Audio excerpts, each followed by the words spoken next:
I've had this 3D printed terrain for a long time. I installed it onto this massive tower. I've been avoiding it, and I think it's time to upgrade this and really integrate it into the board. Just by using some scratch building techniques, basic materials like popsicle sticks, foam core, and 3D printed windows can really make this thing look awesome. I reworked these window 3D files to print better on FDM printers, and I really like the Gothic look of these ones. It's a free download on my Patreon. This 3D printed terrain piece just never looked finished, so I'm adding a jut out on 2 sides of the top of this thing. And this should really finish it off and give it a real focal point. I used popsicle sticks at the beginning to kind of plan out the floor plan and use those as the template to put the walls up on. Doing little things like this really helped me focus on what I need to achieve and just give me some limitations. Otherwise, I could spend forever doing this. This is my popsicle stick storage, or just kind of wood in general. Like balsa wood, cork, and jumbo popsicle sticks, clothespins, everything that I need to layer the outside of this building. Using materials like this allows me to get that ramshackle look that I always like. But just for the sake of this video, I'm just going to see how far I can get with some jumbo popsicle sticks and regular popsicle sticks.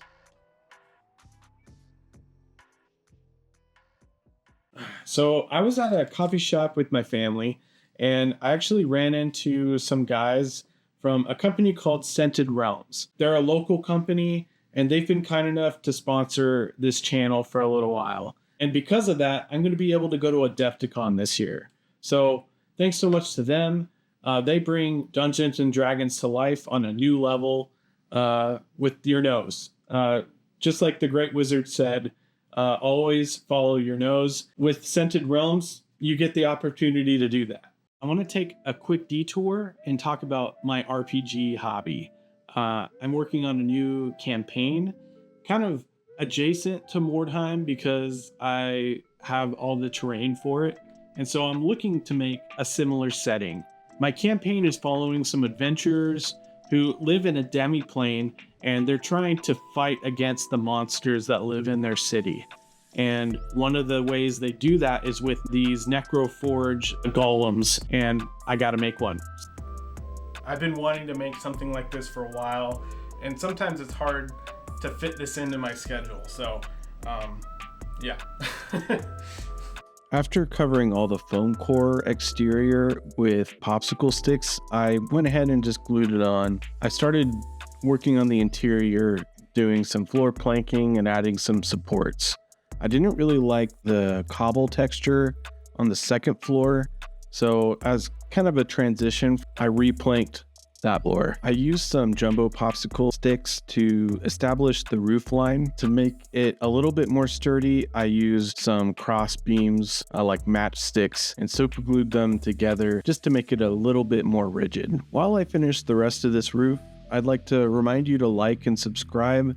The algorithm hasn't been helping me share these videos, so if you could do that for me, I would really appreciate it. I like to use War Master miniatures for like weather vane details, and I've 3D printed these using some Thingiverse files.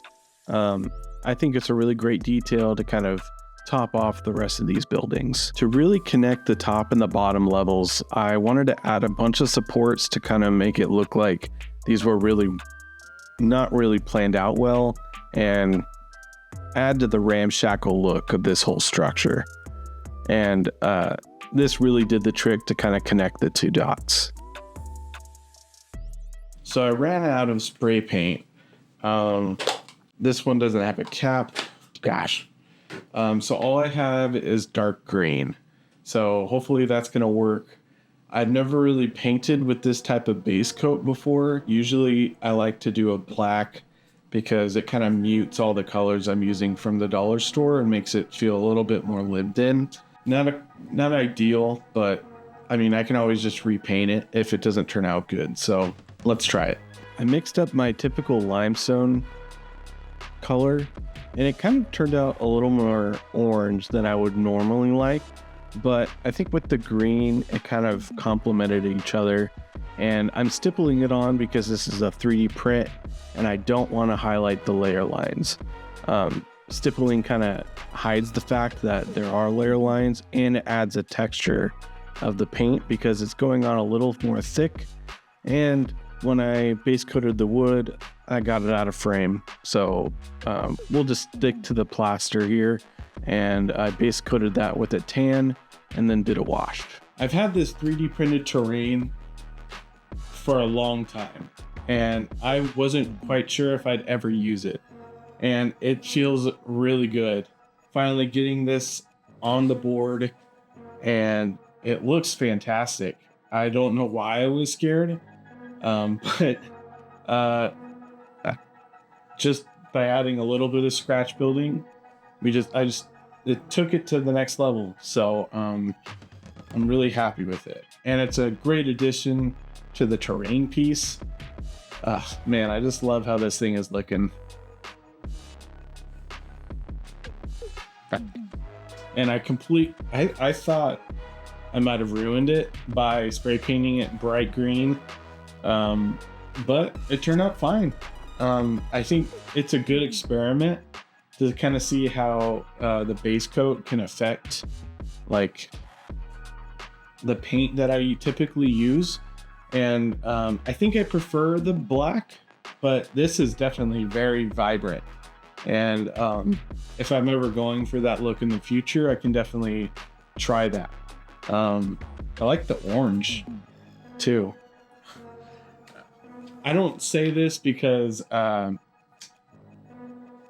bragging. I say this because I got terrain making to a science and to a process, and when I follow that process, sometimes I get different results when I throw another thing into it.